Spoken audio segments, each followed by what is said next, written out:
Welcome to the upgrade of me Motorola Moto G22, and I'll show you how to install iPhone keyboard on that device.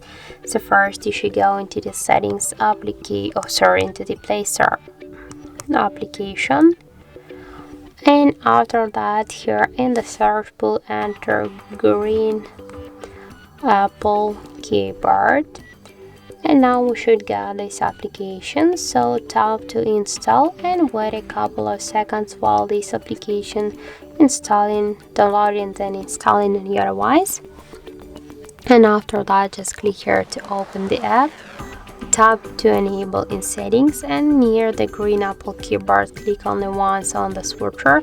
After that tap to OK, again OK, and now we can see we can go back into the application. Then just here click to the switch input method and switch your currently keyboard to the green Apple keyboard.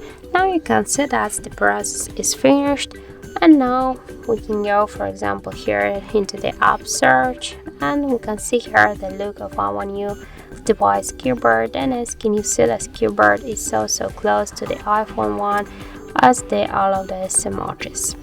So that's it. Thank you for watching, and if you find this video helpful, don't forget to leave a like, comment and to subscribe our channel.